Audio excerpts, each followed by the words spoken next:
Título: Rejeição, Missão e Milagres, o chamado radical de Marcos, capítulo 6. Quando a gente olha para esse capítulo, a gente vê pelo menos 5 grandes histórias. Para alguém que eu encontrei essa semana dizendo que ia pregar nesse capítulo, ele falou: Marcos, tinha que fazer 5 pregações, 5 mensagens, porque a gente tem 5 grandes histórias dentro desse capítulo. A gente tem Jesus sendo rejeitado em Nazaré, depois temos o comissionamento de Jesus com os discípulos de 2 a 2, ele dá autoridade, os discípulos curam, pregam arrependimento. Depois a gente tem a morte de João Batista, depois nós temos a multiplicação dos pães e peixes, e depois a gente encerra com Jesus acalmando uma tempestade, andando sobre o mar e tudo aquilo. Então são 5 grandes histórias dentro de um capítulo. Você concorda comigo que poderiam ser 5 pregações, né? Então, eu vou tentar trazer tudo que Deus trouxe no meu coração essa semana, em 20 minutos, 5 mensagens em uma. Vamos lá? Vamos lá? Então, primeiro ponto, vamos trazer assim, o primeiro ponto vai ser o escândalo da familiaridade. A palavra escândalo lá do grego, ela significa tropeçar. Então, Jesus, ele volta para a sua cidade natal, e as pessoas sentiam tão perto dele a familiaridade que elas tropeçaram, elas se escandalizaram. E nós sabemos que a dor da rejeição é uma das piores dores que existe. Estão comigo nisso? Se tu chega num lugar e tu sente a rejeição, é muito doído, mas é mais doído ainda quando a rejeição ela entra na gente. Então Jesus, ele chega num lugar onde ele era muito conhecido, e lá ele é rejeitado, os corações ficam endurecidos, e lá ele não pôde. É paradoxal isso, né? A Bíblia fala que Jesus não pôde, não teve capacidade, não pôde fazer muitos milagres, a não ser curar muitas pessoas. Eu fico para Jesus, a não ser curar pessoas, é muito pouco, perto do que ele podia fazer. Estão comigo nisso? Dizer que ele não podia fazer nenhum milagre, curar um monte de gente, mas porque ele podia fazer, isso é pouco. Então o primeiro axioma que eu queria trazer para vocês é esse: o maior perigo para a tua fé não é o ateísmo, mas a familiaridade com Jesus, que pode matar a tua reverência. Pegaram isso? Um grande perigo para a fé da gente não é a gente dizer que é ateu. Agora minha fé está esfriando. O maior perigo é tu estar tão acostumado com Jesus que tu já nem reconhece mais ele como Deus, como Rei dos Reis. Jesus, ele já cabe tão certinho no formato, ele já cabe dentro do bolso. Tem pessoas que, tem muita gente que fala assim: eu nasci na igreja, eu estou há muito tempo aqui dentro. Chega um momento que tu vai te acostumando com ele e ele cabe no teu bolso. Tu coloca ele no teu bolso. Obrigado, Maurício. Muito obrigado. Obrigado mesmo. Eu tenho vergonha de pedir quando eu preciso, e eu ia precisar. Obrigado. Então isso é o grande perigo. A gente vai se acostumando com Jesus. A gente está tão acostumado que quando nada mais dá certo, parece que a gente procura ele, né? Devia ser o contrário. A gente tem alguma situação com o filho, tem alguma situação financeira, a gente está sempre... Jesus parece que ele está sempre tão presente, tão perto, que eu sempre vou ver lá fora e às vezes eu nem enxergo que ele está tão perto. Eu anotei aqui, E se Nazaré fosse um retrato das comunidades cristãs que se acostumaram com Jesus, mas não esperam mais dele. Familiaridade sem reverência pode ser um tipo de incredulidade litúrgica. O nosso relacionamento pessoal com Jesus, ele tem que levar a gente mais para a intimidade, não para a familiaridade. Porque ele continua sendo Deus. Ele continua querendo operar milagres na vida da gente. Ele continua querendo mostrar o poder dele para a gente. Mas como a gente vai se acostumando, parece que a gente bota ele para dentro da família como se fosse mais uma pessoa. É lindo isso quando a gente fala assim: Jesus está com a gente aqui para tudo. Ele é da nossa família, mas está tão acostumado que já não consegue mais ver o poder dele, nem quem ele é.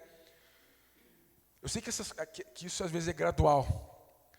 Ele falou aqui nesse capítulo, ele falou que o lugar onde não recebemos honra é na nossa casa. O profeta não recebe honra na sua casa. É difícil para mim, principalmente quando eu vou pregar, por exemplo, lá na minha família. Por quê? Porque eles viram a minha adolescência, ela toda bagunçada. Eles viram a minha juventude bagunçada. Então eles olham para mim e pensam assim: Esse aí que vai pregar na festa de final de ano da família, não tem como. Eu conheço a história desse cara. Eu fico pensando que, Jesus foi perfeito.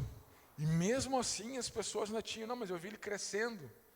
Sabe, eu brinquei com ele, então não pode ser que ele seja tão importante.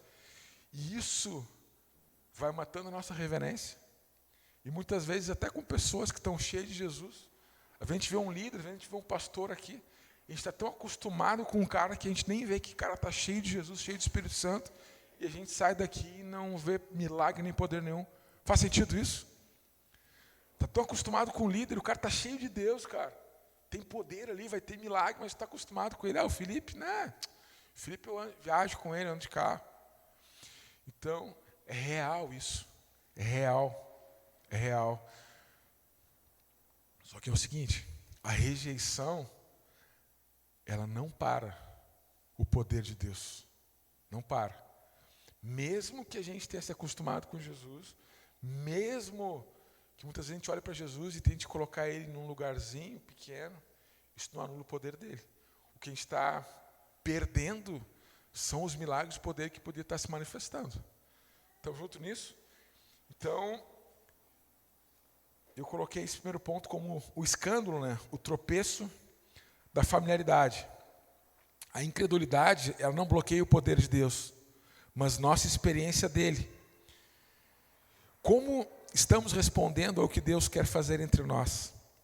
A fé não é uma moeda de troca, é abertura de coração. Então, quando a gente chega num lugar como esse, e tem alguém falando sobre Jesus, quando a gente chega na nossa casa e a gente acabou de sair da nossa vida devocional, isso não é uma moeda de troca, a gente não vem aqui para receber, a gente não faz o nosso devocional para receber, mas são nesses lugares que, se nós abrirmos o nosso coração e colocarmos de novo Jesus no lugar dele, Deus, o Rei dos Reis, o nosso Salvador, e aí vai ser o lugar onde a gente vai continuar, vai começar, quem sabe, o processo de ver o poder dele na nossa vida. Essa foi uma das partes, o escândalo da familiaridade. Jesus está tão dentro da minha casa que eu já não conto com ele para mais nada. O segundo é o envio dos discípulos, Eu botei esse ponto como missão com urgência. Marcos 6,8 está escrito: e essas foram as suas instruções: não levem nada pelo caminho, a não ser um bordão. Não levem pão, não levem mochila, não levem dinheiro em seus cintos, calcem sandálias e não levem roupas extras. Logo após a rejeição, Jesus envia os 12 discípulos, 2 a 2, com uma missão radical. Ele dá autoridade sobre espíritos impuros, mas também os instrui a irem sem nada, sem pão, sem bolsa, sem dinheiro. Por quê? Porque a missão do reino de Deus depende do poder de Deus, não dos recursos humanos. Então, nessa parte aqui desse texto, nós precisamos refletir de uma forma muito profunda o quanto que nós continuamos sendo simples. Existe aqui uma teologia, existe aqui uma doutrina sobre simplicidade. Muitas vezes a gente não confia que só obedecer a Deus e a autoridade é suficiente para tudo que Ele tem para fazer no nosso meio. Muitas vezes a gente confia muito na estrutura. Aqui nesse texto ele fala, cara, leva só o bordão. O bordão é a mesma palavra lá que era usada para bastão, cajado, pedaço de madeira, pedaço de cana. Era a única coisa que esses homens eram para levar nessa missão, de evangelizar ali, de obedecer. Vocês pegaram, O capítulo é grande, a primeira parte está falando que Jesus foi rejeitado. Vai passando essa parte. Jesus pega, chama os discípulos, envia ele para missões e fala para eles levarem nada, a não ser um bordão, um cajado, uma vara. Quando eu fico pensando de uma forma, quem sabe, mais ampla sobre isso, eu fico imaginando assim, aquele cajado ali não era uma credencial, não era uma roupa, não era uma coroa, era simplesmente algo que para as pessoas poderia parecer que não era nada. E também isso me remete também para quando Deus perguntou para Moisés: o que tu carrega na tua mão? Eu carrego uma vara. Possivelmente foi a vara que ele trouxe lá quando levou a família de volta para o Egito. mas aquilo era suficiente para lembrar da autoridade que Deus deu para eles. Então, se a gente pudesse usar isso como a espiritualidade do essencial, eu acho que muitos ministérios se afogam na bagagem, né? No excesso de estrutura, estratégia, dependência. E aqui a gente vê Jesus discipulando, um discipulado marcado por despojamento, mas com o bordão da presença divina. Então, quando eles carregavam, né, aquele bordão, aquele cajado, aquilo servia para várias coisas. Primeiro, para lembrar que eles eram caminhantes, né, peregrinos. Então, quem estava olhando de fora, via pessoas que estavam numa caminhada. Isso é muito especial, né? Porque, quem sabe, se não estivesse carregando nada nas mãos, as pessoas não iam identificar que eles estavam ali de passagem. Então, essa autoridade, esse bordão, ela precisa também lembrar que nós somos esses mesmos discípulos aqui, que nós estamos de passagem, carregamos a obediência de levar essa mensagem. Também aquele bordão ali, ele servia também, né, para apoio na caminhada, né? Quem já fez o Legendários aí sabe que quando a gente vai sem o bastão de caminhada, como a caminhada ela fica mais difícil, é bom para quem faz caminhadas mais longas ter um bastão de caminhada. Então, servia de apoio também, descanso. E dentro de lugares onde eles passavam, quem sabe em algum momento ali um lobo, um cachorro, né, para atacar também é proteção.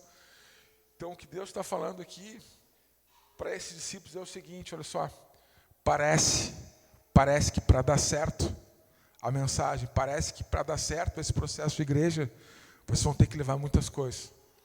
Parece que vocês vão precisar parecer mais bem vestidos. Parece que vocês vão precisar ter mais dinheiro. Parece que vocês vão passar fome nesse processo. Mas Jesus está dizendo olha, que vocês precisam só isso. Me obedeçam e carreguem na mão esse bordão aqui. Esse é o símbolo da minha autoridade. Só isso vai dar certo. Quando eu fico imaginando, quando eu olho isso, eu fico pensando que quando Jesus escolheu aqueles discípulos, ele não pediu o currículo para os discípulos.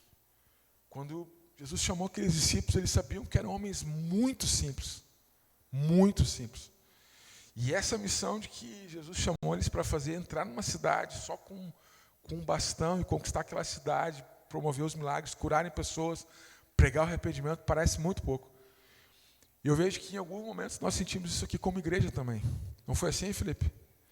No início a gente pensou assim, olha, a gente só tem pouco para se segurar aqui. O nosso bordão, né, Felipe, aquilo que a gente tinha para segurar muitas vezes era um sonho que Deus tinha dado. Um versículo, né, um devocional, uma vontade de honrar a Deus. Então, só isso é suficiente. Depois, no meio desse capítulo, né, um pouco antes dos discípulos voltarem, tem a notícia que João Batista, ele é morto. Marcos 6, 27 fala assim, enviou imediatamente um carrasco com ordens para trazer a cabeça de João. O homem foi e decapitou João na prisão. E trouxe a sua cabeça num prato.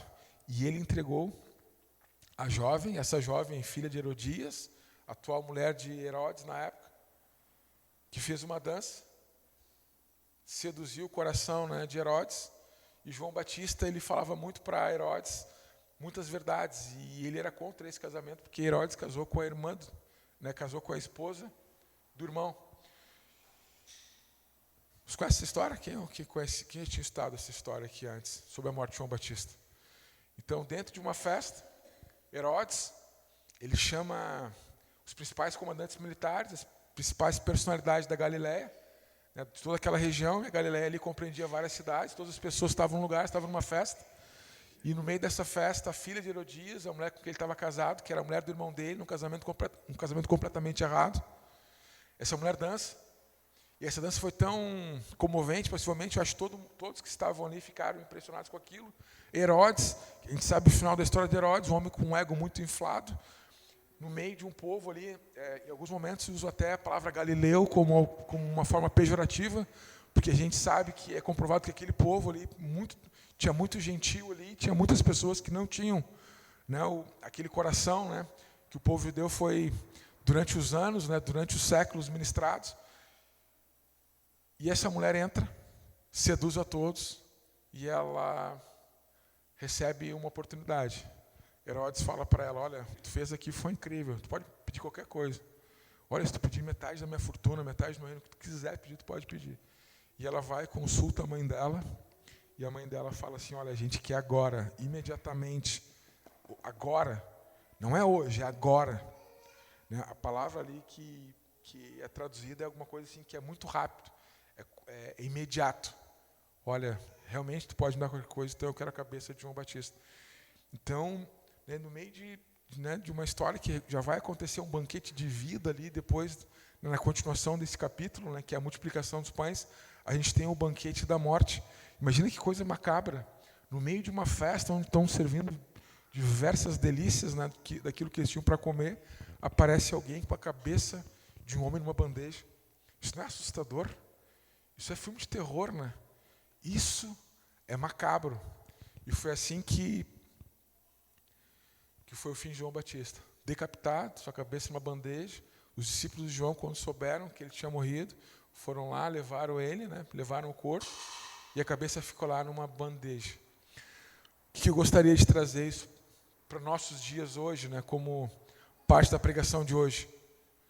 O evangelho, que não custa nada, ele não vale nada. O evangelho, a nossa vida com Deus, ela tem um preço. É tudo ou nada. Quero te dizer que Deus não quer mais um pouco de ti. Deus, ele quer tudo. E tem que chegar um momento da nossa vida cristã que a gente vai ter que decidir. Ou eu continuo sendo um discípulo dedicado, ou eu sou alguém crucificado. O axioma que eu anotei aqui é o seguinte, que o discipulado verdadeiro, ele sempre vai ter um pouco de perfume de cruz. Estão comigo nisso? O discipulado verdadeiro, aquele que segue Jesus de perto, ele vai sempre ter um perfume dessa cruz. Que em algum momento as coisas elas podem ficar muito complicadas e custar a sua própria vida. A gente costuma não falar muito sobre isso, né? Mas a porta do evangelho é a renúncia. Jesus falou que se a gente quiser ser discípulo dele, a gente tem que renunciar, né? Neguem-se a si mesmo, tomem sua cruz e sigam-me. Então a porta é arrependimento e renúncia. Então eu não quero ficar criticando ninguém, nenhuma outra igreja, mas o evangelho sem renúncia, ele não é evangelho. Uma das coisas mais incompatíveis, que sabe até um pouco ridículo, é as pessoas que querem carregar a cruz sem ter a renúncia. Se tu não renunciar ao teu ego, se tu não renunciar a todas as coisas, pode ser que a nossa vida como um discípulo nem foi uma vida assim que a gente conseguiu experimentar tanto de Deus. E a gente vai chegar em algum momento e ver que não funciona. Muitas pessoas que hoje, elas não estão mais nessa vida familiar igreja, e que elas estão falando até mal um pouco da igreja, e dizem que não funciona, foi porque não teve renúncia. O evangelho, ele só funciona quando ele começa pela porta certa, renúncia. E essa renúncia pode custar tudo. Pegaram isso? O evangelho que não custa nada, não vale nada. Então, muito daquilo que a gente precisa e ter a oportunidade de experimentar, vai custar tudo. É difícil isso, né, dona Karen? Quantos anos já convertida? Já até perdeu as contas? E qual o dia que foi bem fácil? Qual o dia, dona Karen, que foi fácil? Teve algum dia fácil? Teve? Difíceis, né? E os dias mais difíceis são esses dias, né? Enquanto a gente está fazendo as coisas certas, o resultado ele não vem como a gente espera. Estou lendo ali agora Êxodo, né? E é interessante que Deus dá uma ordem para Moisés, ali no início, né? E Moisés ele vai lá, fala com o faraó, e o resultado que tem com o faraó é que as coisas vão ficar mais difíceis para eles agora, vai ter mais pressão. Então eu quero dizer uma coisa para vocês, não é questão de estar fazendo certo que as coisas não vão ficar difíceis. Vocês estão comigo nisso? Não é questão de estar falando a verdade. Esse homem aqui, ele foi decapitado por gritar as verdades. Esse homem aqui, falar a verdade custou a vida dele. Pegaram isso? Não é questão que está dizendo assim, mas Márcio, eu estou fazendo certo. Porque as coisas estão ficando difíceis. Bem-vindo ao clube. Sorte que a tua cabeça ainda está em cima do teu pescoço ainda, né? Isso é sorte. Continua avançando. Está lá, Romanos, início lá no capítulo 2, que Deus dará a todos os homens, todas as pessoas, lá no final, segundo o seu procedimento. Alguns honra, glória e imortalidade. É isso. Vamos fechar aqui, né? Jesus é rejeitado em Nazaré. Ele chama os discípulos, ele envia os discípulos em missão. Chega essa história da morte de João Batista. Os discípulos, eles estão voltando dessa missão, de casa em casa. Jesus chama eles para perto, eles vão para algum lugar mais deserto. E nesse processo deles saindo desse lugar deserto, o povo reconhece ele. E eles vão para um lugar bem ermo, mais isolado. E ali acontece o milagre da multiplicação dos pães e peixes. É muita coisa, né? É muita coisa que está acontecendo num capítulo só. O milagre da multiplicação, compaixão que transforma. Os discípulos voltam da missão exaustos, mas Jesus os leva a um lugar deserto. A multidão os segue e Jesus, movido por compaixão visceral, alimenta 5.000 homens com 5 pães e 2 peixes. Esse milagre ecoa o maná no deserto e aponta para o pão da vida. Um axioma aqui que eu acho que a gente tem que pegar, que é o Deus que multiplica pão, é o mesmo que multiplica a fé no deserto. A gente teve uma série aqui que a gente falou sobre oração, e uma das semanas que a gente falou foi que quando nós temos certeza que é insuficiente, e nós levantamos os nossos olhos para o céu, e somos gratos por aquilo, tem um grande risco de Deus multiplicar. Uma das coisas mais difíceis para nós hoje é olhar para as coisas e ver que são insuficientes para aquilo que a gente precisa e ser grato por aquilo. Eu nunca vi na Bíblia, e se alguém encontrar isso, eu gostaria que me falasse depois, eu não vejo na Bíblia nenhum milagre acontecendo depois de uma reclamação. Eu vejo milagres acontecendo depois que pessoas chegam com gratidão diante de Deus. E nesse capítulo aqui, Marcos 6, nessa passagem aqui, Jesus tem a certeza do que ele tem nas mãos, não é suficiente para aquelas pessoas. É muita gente. 5 pães e 2 peixes. Eu comeria 7 pães e 8 peixes. Eu comeria. E dependendo do tamanho do peixe, mais ainda. Eu amo peixe. Uma das coisas mais difíceis que tem para nós, que tem atrapalhado a nossa vida com Deus, é a nossa vista. É aquilo que os nossos olhos enxergam. Estão comigo nisso? A gente tem que escolher em algum momento, ou a gente vai viver por aquilo que a gente enxerga, ou a gente vai viver por uma visão daquilo que Deus está nos chamando para viver.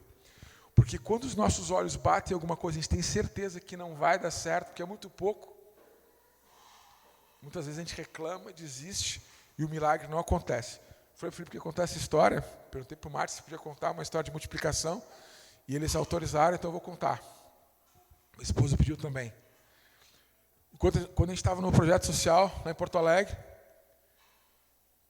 a gente, durante as oficinas, a gente tinha um lanche, sempre era um lanche muito gostoso, e a gente passou por muitas crises lá, porque muitas vezes a gente pensou até em desistir de ter esses lanches, porque muitas vezes a gente levava os alimentos num dia e naquela noite a gente era assaltado. Teve um ano que a gente foi arrombado mais de 10 vezes, o nosso prédio lá.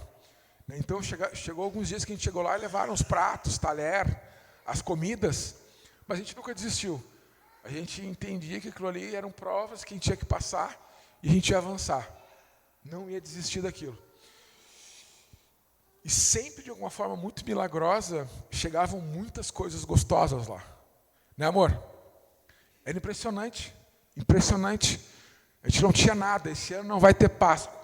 Aí chegava alguém, o cara que era representante comercial lá da Nestlé, e dizia que tinha caixas de caixas do chocolate Nestlé. Era sempre assim. O melhor biscoito. E interessante que as nossas crianças e aquele projeto lá, eles comeram muitas coisas que ninguém nem teve acesso. Porque várias marcas grandes, antes de lançar o produto, eles fazem uma experiência.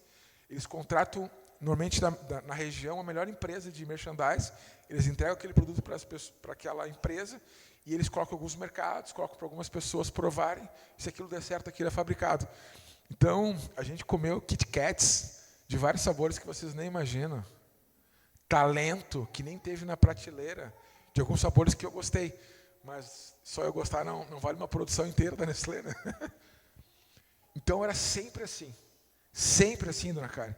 Isso era lindo, lindo. E eu no milagre, que nem a música agora, sempre andando sobre as águas, isso é milagre. Vai chegar. Até o dia que não chegou. E o que tinha na minha frente? Uma fila de crianças. Oi?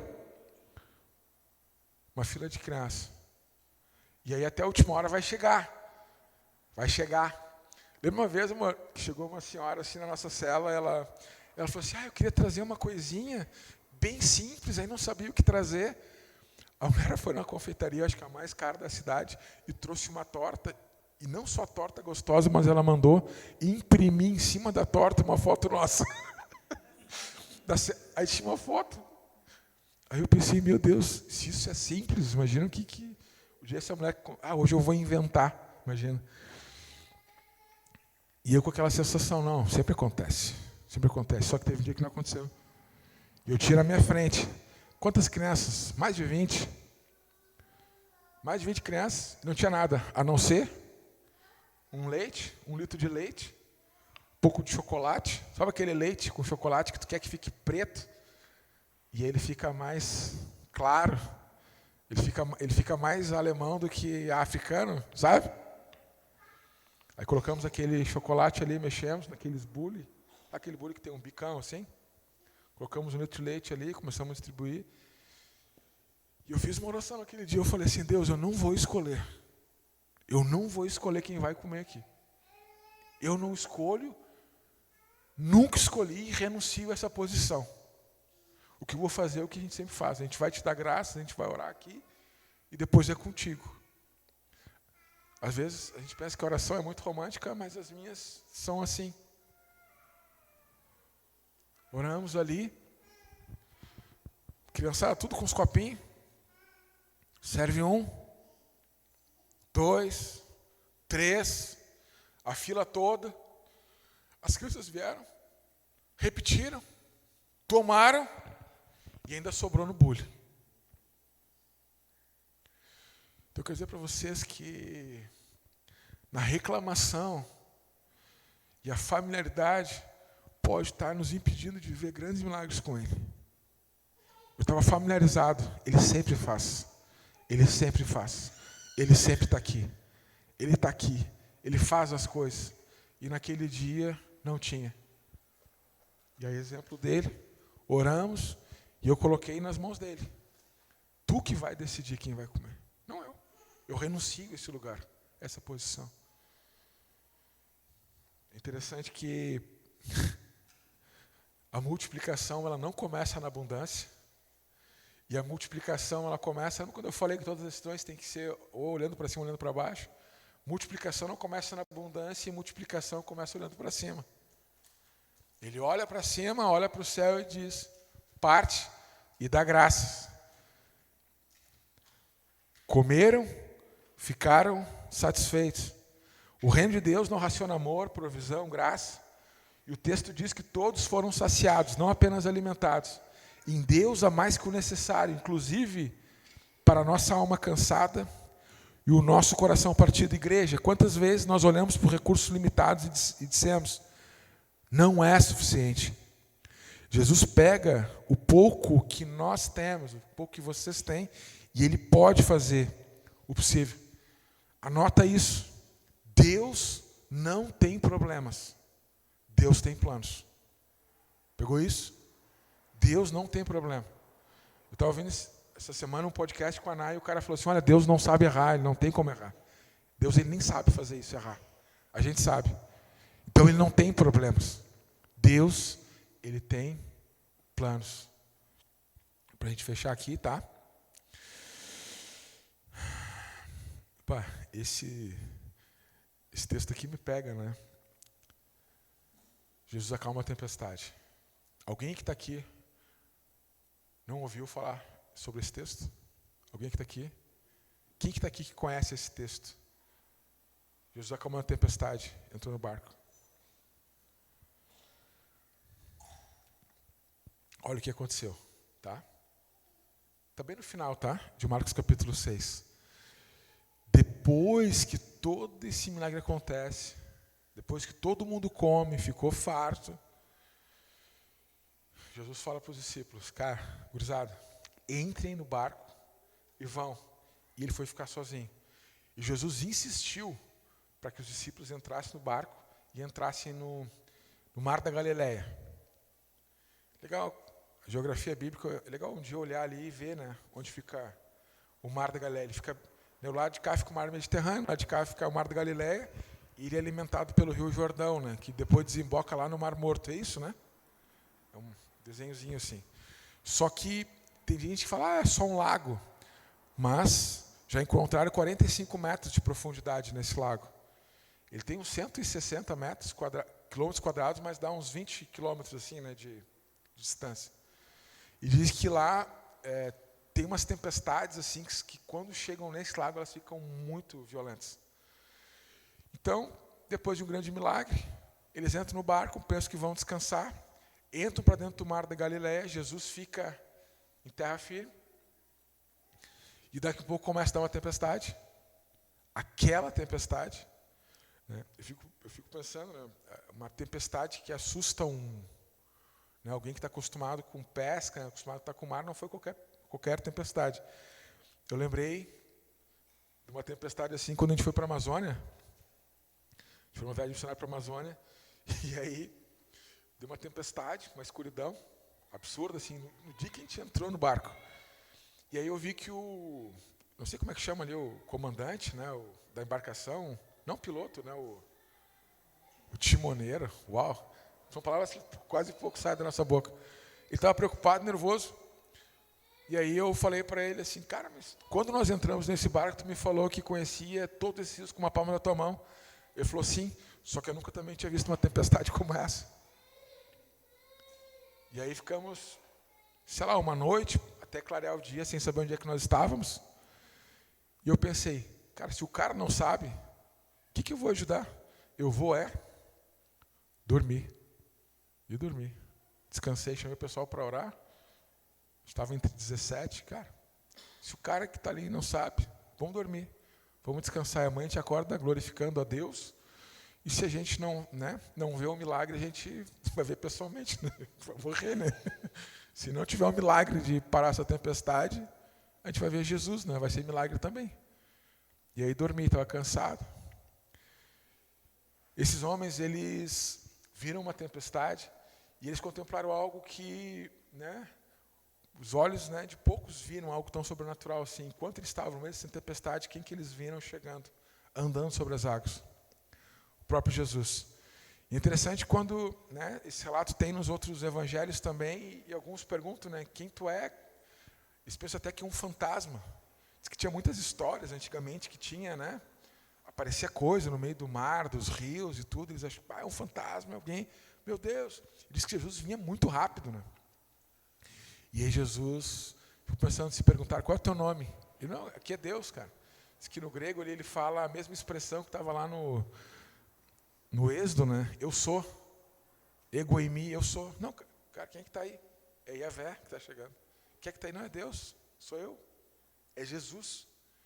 E aí ele entra no barco, acalma a tempestade, e a história continua dizendo que os discípulos não reconheceram que era Jesus, mas antes de Jesus desembarcar lá, né, já tinha uma multidão já que reconheceu que Jesus estava chegando. É paradoxal isso, né? Os discípulos que andavam com ele não reconheceram quando viram perto, mas o povo que estava lá na margem viu Jesus de longe. Para a gente fechar aqui, olha para mim aqui. Se você é discípulo de Jesus, olha para mim aqui, isso é sério, tá? Se você é discípulo de Jesus, Ele vai te colocar algumas vezes num barco para chacoalhar.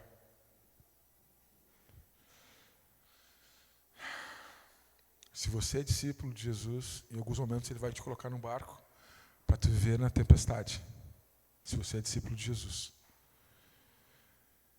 Enquanto os discípulos estão preocupados, porque foram eles que projetaram e construíram o barco, Jesus está lá em cima das águas dizendo, olha, fui eu que fiz o mar, Fui eu que separei a água de água.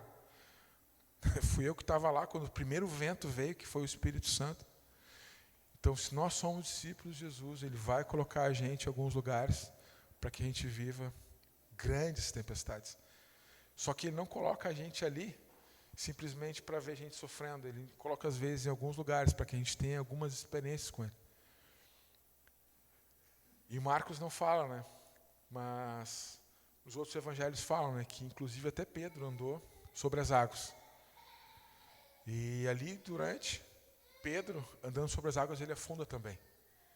E aí, em Marcos, diferente dos outros evangelhos, está escrito que os discípulos, eles não entenderam o milagre da multiplicação. Está escrito exatamente assim, os discípulos não entenderam o milagre da multiplicação. Os discípulos, mesmo depois de todos aqueles milagres, o coração deles estava endurecido. Então eu quero dizer que buscar o milagre não garante que o teu coração ele vai ficar aberto para Jesus. O que mais a gente vê na Bíblia são pessoas procurando milagre, recebem o milagre, mas o coração continua endurecido. O que a gente vê na Bíblia são pessoas que olham com seus olhos o milagre acontecendo, mas logo depois, horas depois, já continuam vivendo os mesmos traumas, hábitos, paixões, experiências. Se você é discípulo de Cristo, você vai entrar no barco. O barco vai chacoalhar, mas o barco ele não vai afundar. Eu gosto de pensar que aquele horário ali, né, 3 horas da manhã, né, foi a última vigília, possivelmente isso aconteceu umas 3 horas da manhã. 3 horas da manhã é o momento mais escuro quase que a gente tem, assim, né, durante a noite.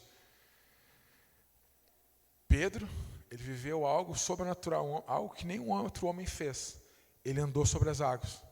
Ele teve coragem, né, tinham vários no barco, e eu posso dizer pelo meu temperamento, ou eu ia querer ser o primeiro a andar, ou se eu visse que Pedro fosse em cima da água, eu ia falar, esse cara não tem nada melhor que eu também quero. Quem faria isso também? Tu faria, né, Eva? Eu sei que tu faria, né? Não, tu não tem nada melhor que eu. Tu vai, eu também vou. Ia ter uma filhinha. A gente ia dançar em cima da água. É. Mas o que aconteceu quando veio o primeiro vento ali? Sentiu água geladinha no pé. Tiveram um choque de realidade. Os mesmos que viveram algo sobrenatural tiveram um choque de realidade. Tomar um banho gelado, 3 da manhã, você sabe como isso nos traz para o agora. E aí Jesus traz, olha, não entenderam o milagre, o coração de vocês continua endurecido, e vocês não estão compreendendo. Não estão compreendendo que o que está acontecendo aqui é para que vocês experimentem o meu poder. Nada além disso. Vocês confiem em mim. A missão que eu tenho para vocês lá na frente, vocês precisam disso. Isso precisa ser definitivo, porque vocês vão viver lá na frente. Eu quero dizer para vocês que muitas das tribulações, ou todas, né, amor, que nós tivemos, quem sabe foram as coisas que mais forjaram a nossa vida com Deus, né? Eu quero dizer uma coisa para vocês, na Bíblia está escrito. No mundo, se alguém te falar que depois que te converteu não vai acontecer mais nenhum problema, coisa, cara, está errado. O que está escrito? No mundo tereis tribulações, mas tem de bom ânimo. Então, o que é isso? Isso é uma placa, não é o caminho. A placa é sempre menor que o caminho. Então tem uma placa. E o processo ele acaba, não é para sempre. Todo processo ele começa e acaba. Então a placa quer dizer que você vai passar por algumas tempestades. Mas não é só a tempestade. Não é só a tribulação, daqui a pouco passa. Você cresceu, você aprendeu. Quando Deus ele quer trabalhar nossa fé, Ele dá um processo. Mas quando Ele quer chamar a gente para perto, traz uma dor, né? Não tem nada que mexa tanto com a gente quanto a dor, né? Esses homens aqui, eles foram forjados, né? Eu quero te dizer que eles não têm nada melhor do que eu e você. Deus está chamando a gente hoje, agora, para ver grandes coisas, assim como esses homens viveram. Né? O amor que Deus tem, os propósitos, é o mesmo que Ele tem. Antes de ascender ao céu, Ele falou, vão, façam discípulos, ensinem as pessoas. É o mesmo chamado que esses homens tiveram, é o mesmo chamado que a gente tem. E se tivesse algumas histórias nossas aqui, quem sabe seriam mais ridículas que essa, né? Imagina se tivesse algumas histórias, algumas coisas que nós vacilamos, né?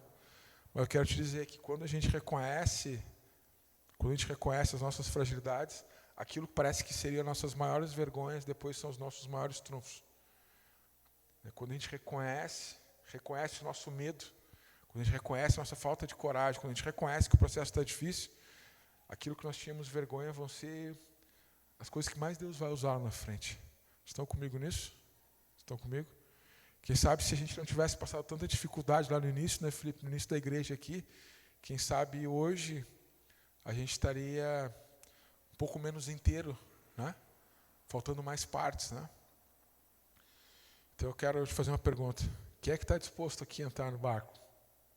Quem é que está disposto a entrar no barco aqui? A senhora está disposta, não? Está disposta?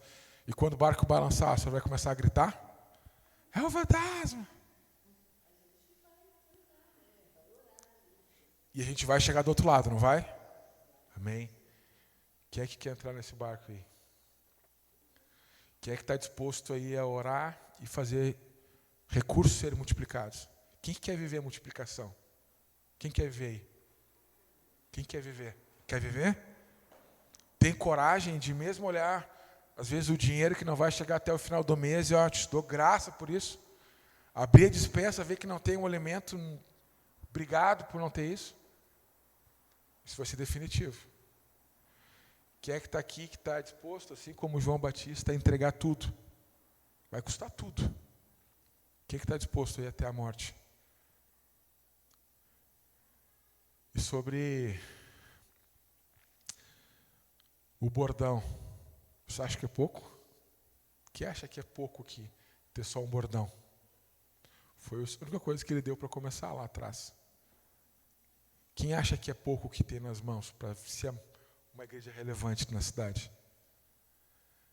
E sobre a familiaridade, será que está tão acostumado com Jesus que sempre vai procurar alguma outra coisa, em vez de fazer uma oração, às vezes, pelos filhos, né? Às vezes orar, chamar Jesus para estar junto. Vamos chamar Jesus? Ou Jesus é muito nosso amigo e é melhor tentar procurar a solução em outra coisa? Quem aqui já procurou a solução em outra coisa? Eu? Muitas vezes. Jesus está aqui no meu bolso. Quando eu precisar, eu tiro ele. Familiaridade. Quer acabar com o poder dele, quer criar um ambiente onde o poder de Deus não se manifesta. É achar que ele é tão teu amigão que tu tropeça nele. Isso é pesado, né? Quer criar um ambiente de incredulidade, coloca Jesus no teu bolso. Coloca Jesus, né, num lugar onde tu tropeça nele e não sai poder. Vamos orar juntos então? Vamos ficar de pé juntos para dar uma esticada aí no corpo. Me atrasei um pouco hoje, Felipe, me perdoa. Mas chegamos ao fim. Feche teus olhos aí e ora. Faça a oração. Deus, a gente te agradece pela tua palavra. Obrigado por um capítulo tão rico, Deus, que a gente chega a ficar perdido aqui dentro de tantas coisas impressionantes que aconteceram aqui dentro desse capítulo. Obrigado por saber que mesmo, Deus, com a incredulidade, o Senhor cura, o Senhor tem misericórdia, o Senhor continua nos amando, mostrando disposição em fazer. Mesmo quando a gente tropeça no Senhor, o Senhor mostra a sua disponibilidade de fazer. Obrigado, Deus, porque o Senhor tem trazido para nós uma espiritualidade simples, onde nós te obedecemos e usamos aquilo que está nas nossas mãos, os nossos recursos. E obrigado porque a gente tem visto, Deus, que isso é suficiente para que as pessoas entendam, Deus, sejam curadas, sejam libertas e amadas. Pai, nos ensina a viver um jeito, Pai, onde a gente entenda que o custo é tudo. Nos ajuda, Pai, a ter fé, Deus, de olhar para recursos, Deus, que são limitados e multiplicá-los. Nos ajuda, Pai, a olhar mais para cima, Deus, fazer as nossas escolhas, Deus, olhando, Deus, para o eterno, Deus, olhando para o céu, olhando para as coisas que são espirituais, sendo guiados pelo Espírito, não pela carne, pelas coisas que são temporais, pelas coisas de hoje. E nos abençoa, Pai, para que a gente não seja nenhum discípulo maluco, Deus, que o barco nem virou e já se atirou na água para morrer. A gente não quer ser um discípulo, Deus, onde de acordo com o movimento, Pai, das coisas ao nosso redor, Deus, isso nos abale o nosso interior. Pelo contrário, Deus, nós pedimos em nome de Jesus, Pai, que se qualquer um que está aqui, Deus, que viveu, vai viver, ou está vivendo, Deus, qualquer movimento, onde, olha para o lado, Pai, e vê um céu escuro, uma tempestade, um risco de vida iminente, que possa te encontrar no meio dessa tempestade e ver e ter a honra, a glória de ver o Senhor acalmando, o Senhor levando para a terra firme, o Senhor mostrando o teu poder continuamente. É isso que nós pedimos, Deus. Abençoa cada um aqui. Nós queremos orar aqui, Pai, também, em nome de Jesus. Em nome de Jesus, Deus, pela família do Alberto, da Fran. Nós queremos pedir, Deus, que o Senhor derrame consolo ali. Nós queremos que o Senhor prepare já os corações. É difícil para a gente, Deus, se despedir de alguém que a gente ama. E eu sei, Pai, que tanto para a Fran, que perdeu sua mãe ali, para o Alberto, Pai, querendo consolar a Fran e sentindo também, Deus, a morte da sua sogra. Nós queremos pedir, Deus, que o Senhor os console e que haja um poder teu ali se manifestando. E que esse momento lá, Pai, tanto do velório, Pai, quanto depois ali do sepultamento, todos que estão ali, Pai, possam sentir a Tua presença, sentir a Tua mão, sentir o Teu poder, principalmente, Pai, derramando ajuda e consolo. Esteja com eles ali, é assim que nós oramos, em nome de Jesus, amém.